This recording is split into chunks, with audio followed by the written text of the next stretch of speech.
네, 반갑습니다. 제가 카네이션 전달하다 보니까 갑자기 저도 눈물이 나서 마음 아프시겠죠. 위로 말씀드립니다. 많은 분들이 참석하셨는데 우리 이종찬 회장님도 오시고 이석현 부회장도 오시고 전국에서 우리 노인의 지부장님들 많이 오신 것 같습니다. 우리 정청래 대표님도 오셨는데 얘기하다 보니까 이거 오해 살 것 같아서 우리 복지부에서 각 당 대표들 다 초청하셨죠? 설마 우리 정청래 대표님만 모신 건 아니죠? 이게 또 예민한 시기라서 이상한 오해를 할 것 같아서 바쁘셔서 다른 분들은 못 오셨다고 합니다. 초청 다 한 거 맞죠? 이런 것도 다 나중에 문제가 돼서 존경하는 국민 여러분, 그리고 이 뜻깊은 자리를 마련해 주신 대한노인회 이중근 회장님을 비롯한 관계자 여러분, 자리를 빛내주신 내외 귀빈 여러분 모두 반갑습니다. 54번째로 맞이하는 어린이날을 맞이해서 가정과 국가를 위해 헌신해 주고 계신 이 땅의 모든 부모님들께 깊은 존경과 감사의 마음을 전합니다. 한 사람의 부모는 자식의 숫자만큼의 세상을 짊어지고 살아간다고 합니다. 두 아이의 아버지가 되고서야 저도 비로소 실감하는 일입니다. 아무 조건 없이 등을 내주고 넘어질 때마다 다시 일으켜 세워주고 자식의 내일을 위해 자신의 오늘을 접어두었던 그 시간들, 그 묵묵한 헌신 위에 오늘의 우리 대한민국이 존재합니다.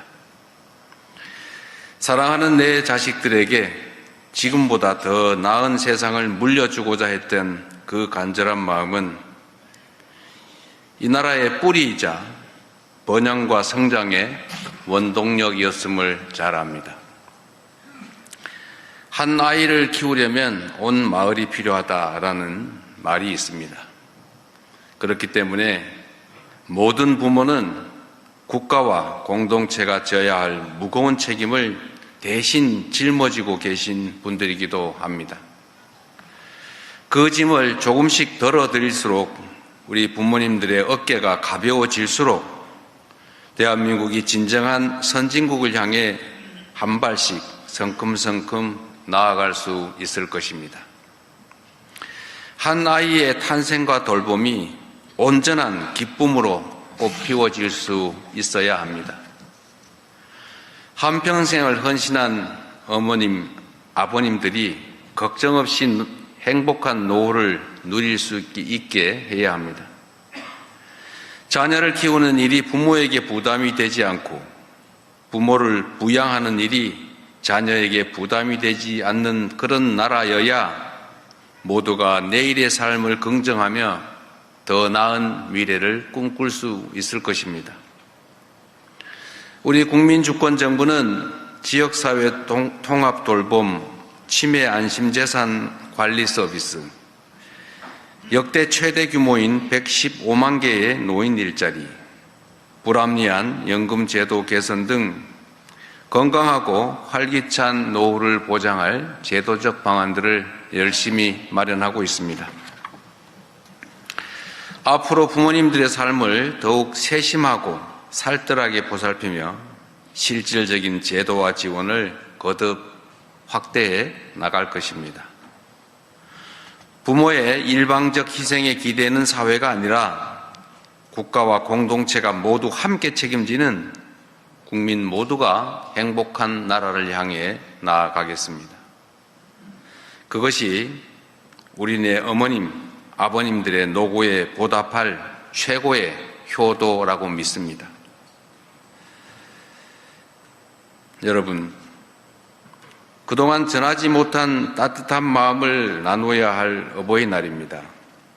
만나지 못할 가족을 그리워하며 아파하고 계신 분들이 있습니다.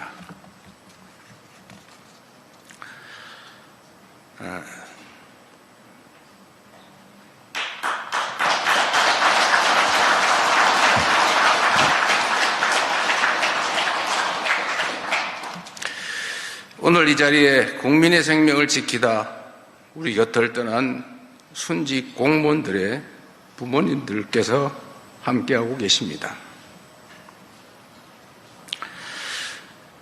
사랑하는 자식을 먼저 떠나보내야 했던 그 슬픔 앞에서 어떤 말로도 위로를 다할 수 없음을 잘 압니다. 가장 위험한 현장에서 마지막까지 소임을 다했을 그 젊은 청년들의 숭고한 희생을 무겁게 기억하겠습니다.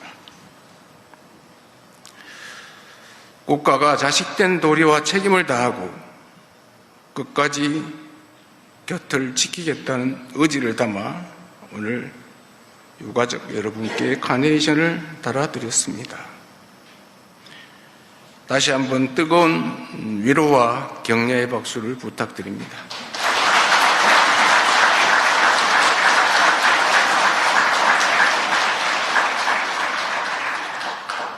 오늘 함께해 주신 모든 분들을 포함해서 이 땅의 모든 부모님들께 건강과 평안이 함께하기를 기원합니다. 고맙습니다.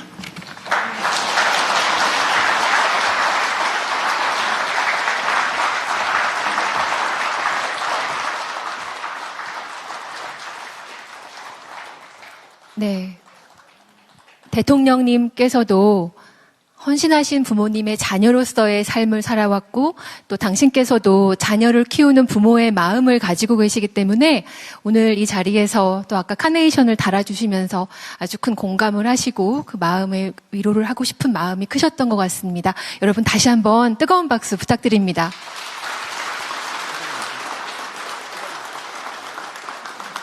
네, 이상으로 제54회 어버이날 기념식의 모든 순서를 마치겠습니다. 대통령 내외분께서 먼저 이석하시겠습니다. 제가 어제 이 텔레비전 뉴스를 보면서 다시 한번 살떨리면서 경악했습니다. 지독하고 잔혹했던 내란의 실체가 밝혀지고 저에게도 참 안 좋은 기억이었습니다. 노상원 수첩에 나온 것을 특검에서 확인을 했습니다. 500명을 수용할 수 있는 철창이 있는 곳이 18군데나 있었다는 거 아니겠습니까? 만약에 계엄이 성공했더라면 이재명 대통령도 저도 혹시 그곳에 갇혀 있지 않을까? 아니 그곳에 가다가 꽃게밥이 되지 않았을까? 하는 살떨리는 악몽 같은 기억이 다시 떠올랐습니다.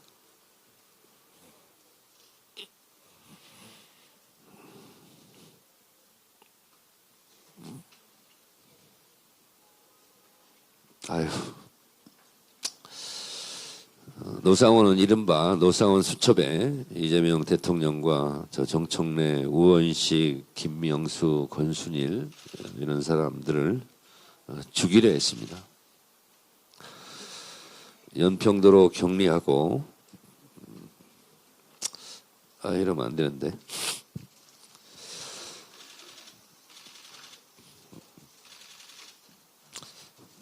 배에 실어 살해하려는 계획을 기록했습니다.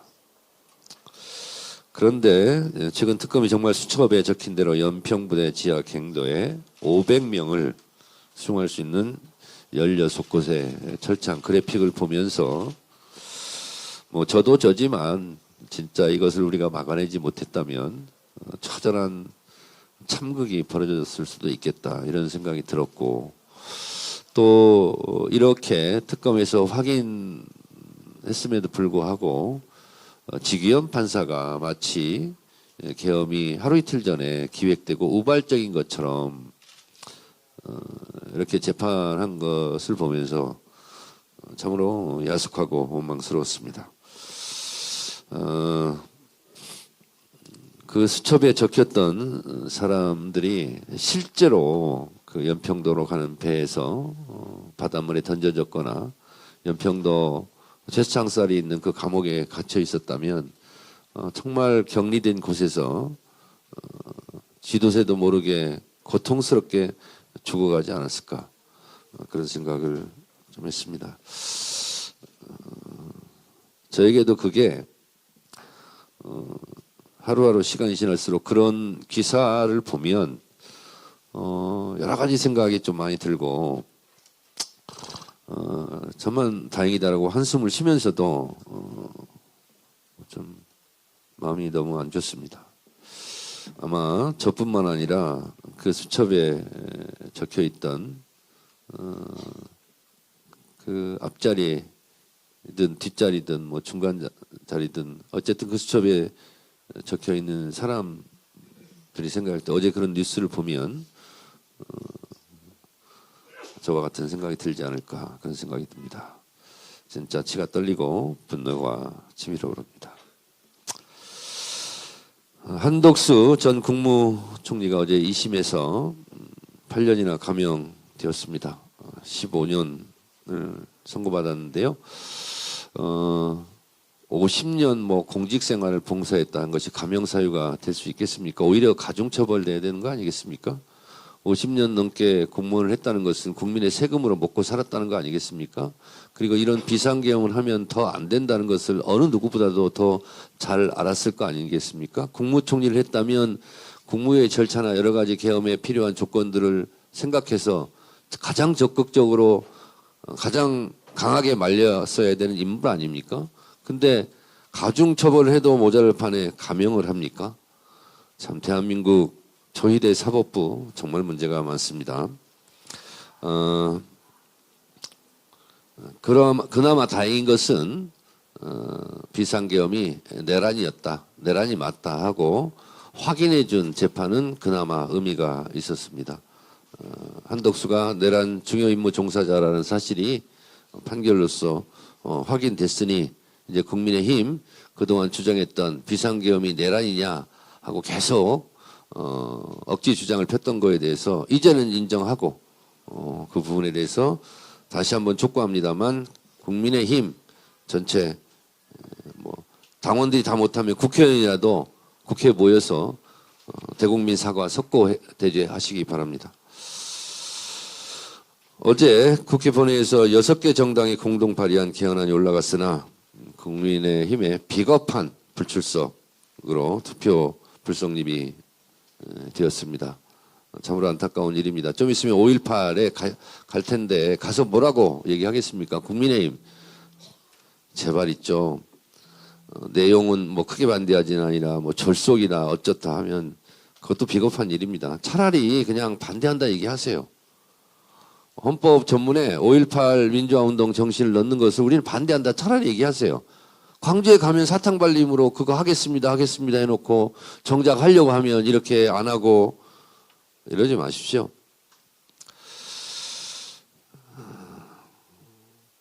저는 어제도 얘기했습니다만 엊그제도 얘기했습니다만 부산과 경남 창원 지역구를 누고 있는 국회의원들께 호소합니다. 부마 항쟁도 넣자는 거 아니겠습니까? 좀 용기를 내서 좀 들어오십시오. 그리고 이 개헌에 좀 참여하시기 바랍니다. 5.18 민주화 운동 기념일 열흘 앞둔 오늘 다시 한번 국회에서는 개헌에 대해서 시도할 것입니다. 국민의힘 전향적으로 생각해 주시기 바랍니다. 역사 앞에 부끄럽지 않는 그런 정당이 되시기 바랍니다. 자꾸 이러니까 위헌정당 해산 심판감이다 이렇게 얘기를 하는 거 아니겠습니까? 감사합니다.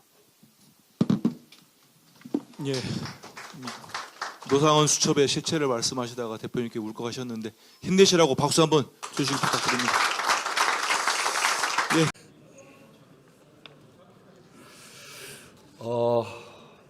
오늘 제가 본회의를 소집하면서 어제 불성립한 대한민국 헌법 개정안을 다시 한번 투표를 하자 이렇게 했고요. 그리고 의안 50개를 올렸습니다. 그거에 관해서 제가 먼저 말씀을 좀 드리겠습니다. 의사일정 1항 헌법 개정안에 대해서 국민의힘에서 무제한 토론을 신청했습니다. 저로서는 정말 이해가 되지 않습니다. 헌법 개정안은 제 이야기 들어보세요. 헌법 개정안은 국민의힘이 표결에 참여하지 않으면 가든 부든 의결할 수가 없는 거 아닙니까? 의사결정권을 국민의힘이 가지고 있습니다. 그런데 그러면 들어와서 표결을 해서 부를 던지든지 찬성하는 사람은 가를 던지든지 의사결정을 다 할 수 있는데 무슨 무제한 토론을 합니까? 무제한 토론은 소수파가 의사결정을 할 수 없는 소수파가 자기 의견을 국민들에게 알리기 위해서 하는 거 아닙니까? 어제 국민의힘이 참여하지 않아서 투표 불성립에 대해서 다시 하는 건데 여기에다 무제한 토론을 하는 것은 무제한 토론 제도를 남용하는 거다. 저는 그렇게 생각하는데 정말 이건 있을 수 없는 일입니다. 어떻게든 39년 만에 개헌을 무산시키지 않기 위해서 오늘 다시 본회의를 열었습니다. 민심을 직시하고 좀 더 깊이 고민해서 그래서 참여해 줄 것을 요청하면서 제가 간곡하게 요청드린 겁니다. 그런데 이렇게 필리버스터로 응답하는 걸 보니까 더 이상의 의사 진행이 소용이 없겠다 하는 생각이 듭니다. 의장은 헌법 개정안 상정하지 않겠습니다. 오는 6월 3일 개헌 국민투표 시행을 위한 절차는 오늘로써 중단됐습니다. 다시 한번 말씀드립니다. 국민의힘이 이 헌법 개정안 39년 만에 하는 헌법 개정안 그것도 불법 비상계엄을 꿈도 못 꾸게 하는 개헌 또 군사 독재를 물리친 부마 항쟁과 그리고 전두환 내란을 극복한 5.18 민주정신을 헌법 전문에 넣어서 우리나라의 민주적 정체성을 분명히 하자는 것, 또 어느 국민들이 어디에 산다고 해서 삶이 차별되지 않도록 하자고 하는 이 헌법에 대해서 어제는 투표에 참여하지 않아서 투표를 무효시켰고 오늘은 또 무제한 토론을 하겠다고 해서 더 이상 의장은 헌법 개정안을 상정하지 않고 오늘로써 이 절차를 중단합니다. 국민투표로 주권을 행사하기 위해서 선거인단에 등록한 재외국민 여러분 그리고 관계기관에도 유감의 뜻을 표하고 국회의장으로서 죄송하다는 말씀 드립니다. 매우 아쉽습니다. 정말 몹시 안타깝습니다. 개헌의 필요성과 시급성에 대한 국민적 요구가 분명하고 쟁점이 없어서 내용엔 반대할 것도 없다고 하면서 여야 간에 얼마든지 합의가 가능한 사실상 내용에 반대가 전혀 없는 개헌안을 놓고도 개헌의 문을 열지 못했습니다. 정략과 억지 주장을 끌어들여 39년 만에 개헌을 무산시킨 국민의힘에 강력한 유감을 표명하지 않을 수 없습니다. 이번 개헌안은 전부 다 국민의힘이 국민들께 약속했던 내용들입니다. 작년 5.18에는 당 공식 입장으로 헌법 전문 수록을 적극 추진하겠다고까지 했습니다. 12.3 비상계엄을 반성한다고 해놓고 국가균형발전은 말할 것도 없습니다. 졸속개헌이라고 하는데 그동안 의장이 숱하게 제안했습니다. 그때마다 거부하고 대답하지 않은 것이 국민의힘입니다. 절차를 한번 보십시오. 제가 재작년 2024년 7월 17일 제76주년 재헌절 경축사에서 2026년 지방선거 개헌 국민투표를 하자 그리고 개헌특위를 구성하자 이렇게 재작년에 이미 제안했습니다. 그래서 2024년 11월부터 국민미래개헌자문위원회를 구성했고 그 구성 안에 국민의힘도 참여했습니다. 그래서 거기서 충분히 논의를 한 바 있고 그리고 4월 6일 날 작년 4월 6일 날 제가 개헌 특별 담화도 했습니다. 그리고 작년 7월 17일에 다시 제77주년 재헌절 경축사에서 단계적 연속적 개헌 여야 정당 정부와도 협력하고 여론도 수렴하겠다고 하면서 다시 개헌을 제안했습니다. 그리고 올해 국회의장 신년사에서 6월 지방선거에 맞춰 개헌 첫 단추를 끼자 다시 제안을 했고, 국회는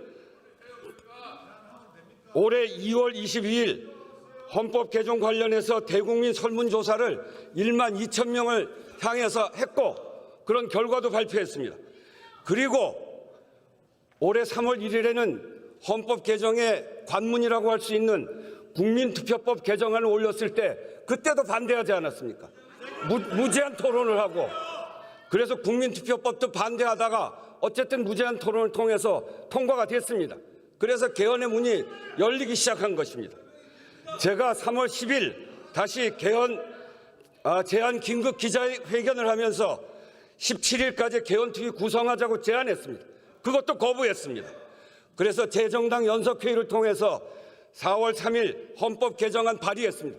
그랬더니 이런 절차가 있음에도 불구하고 이랬더니 졸속 개헌이라는 겁니다. 내용엔 반대할 게 없고 졸속 개헌이라고 하는데 제가 이렇게 여러 차례 제안했던 거 아닙니까?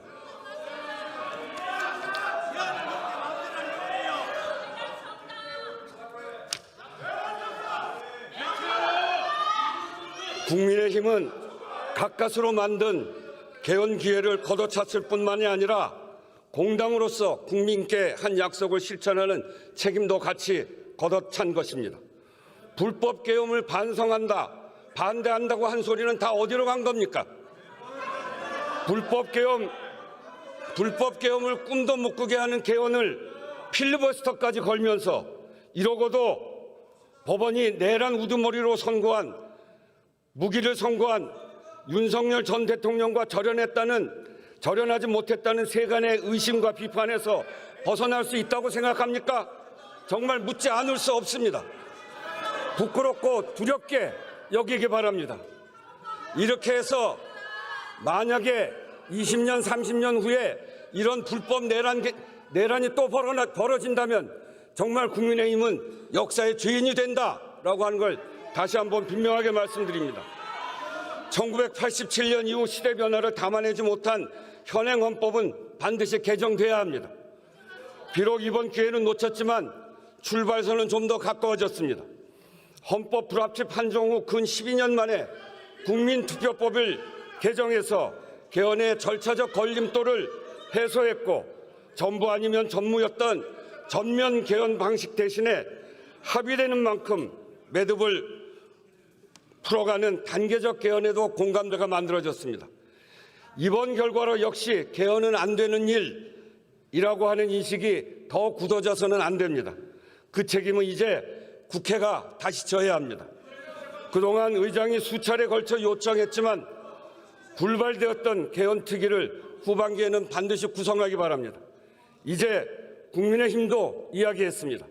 개헌 반대, 개헌 무산의 책임 모면용이 아니길 바랍니다. 이번에는 국민의힘이 반드시 약속을 지켜줄 것을 바랍니다. 여야 모두 책임 있는 자세로 국민께 분명한 개헌 시간표를 제시하기 바랍니다.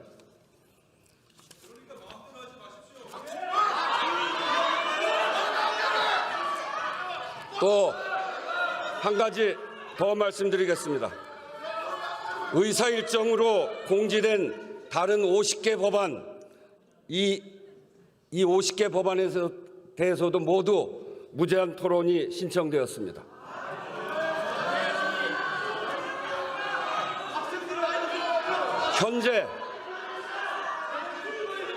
현재 법사위를 통과하고도 처리하지 못한 안건이 88건입니다. 그중에 38건은 합의가 안 된 상태로 통과됐든지 동일 제명이라서 이번에 처리할 수 없는 것이든지 그런 경우이고, 이번에 본회의에 제가 올린 50개의 안건은 여야 합의로 법사위를 통과한 민생 법안들입니다. 그런 법안들에 대해서 필리버스터를 걸겠다니 법안이 통과되기만을 간절히 바라고 있는 국민들은 안중에도 없는 것입니까?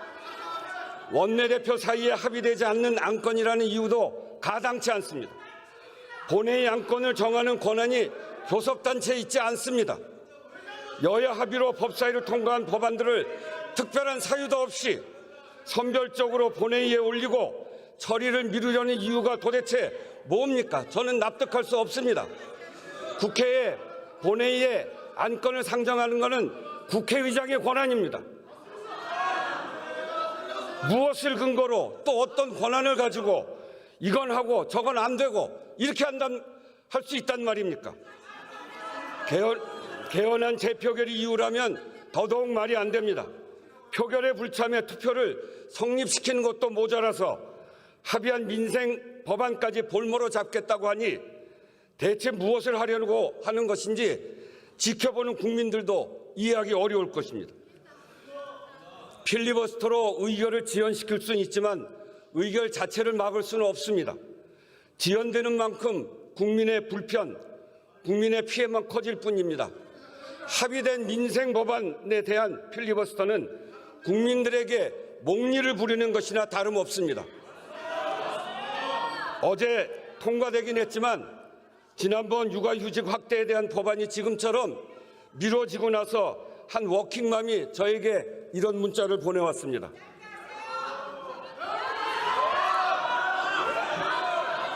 자, 들어보세요. 존경하는 국회의장님, 안녕하세요. 저는 초등학생 두 아이를 키우고 있는 워킹맘입니다. 오늘 본회의에서 제가 그토록 애타게 기다린 육아휴직 대상 자녀 연령을 초등학교 6학년으로 확대하는 공무원법 개정안이 끝내 상정되지 않아 너무나 무거운 마음이었습니다.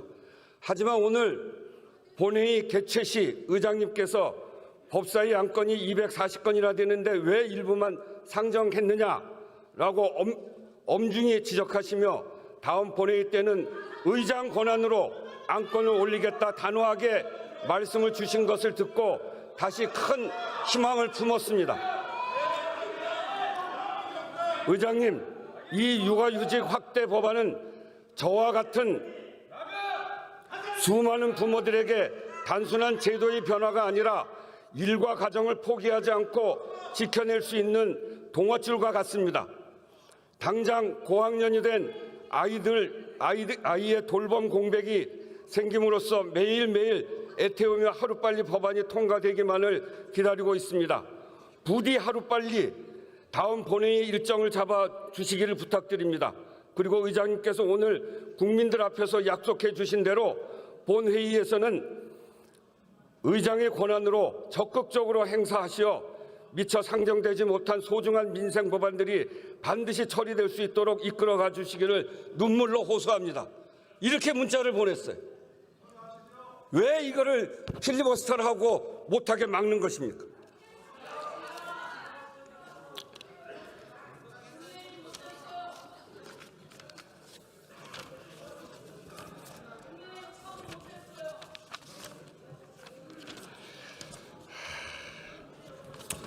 정말 속 터집니다. 속 터져요. 법안 상정권을 갖고 있는 국회의장이 법안을 올리면 여야 합의로 법사위까지 통과된 법을 필리버스터로 묶고 못하게 하고, 제가 전반기 국회의장 아닙니까?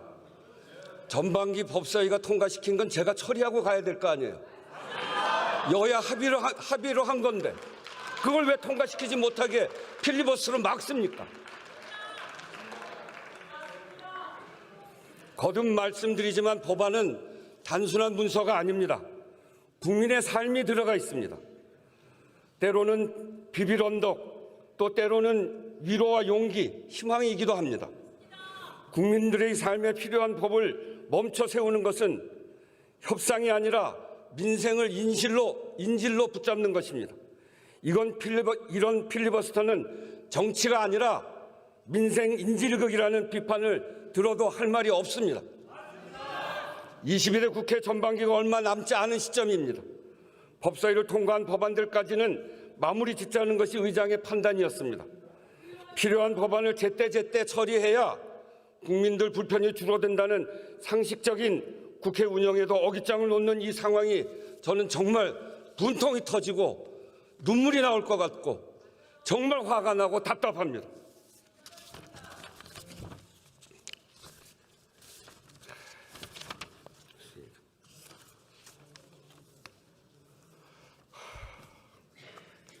정말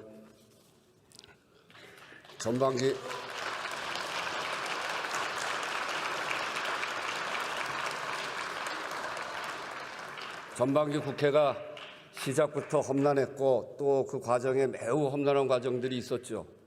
까딱하면 우리가 다 누구 말대로 꽃게밥 될 뻔도 했던 적도 있고 그거를 국회가 극복하고 민주주의를 이만큼 회복하고 그리고 국민들의 민생을 챙기자고 열심히 노력해서 법안을 통과시키는데 그런 과오를 잘못 반성도 하지 않고 그리고 불법 비상계엄을 꿈도 못 꾸게 하는 계엄 이것까지 막아가면서 국민들의 민생 법안까지 이렇게 막는 이런 무도한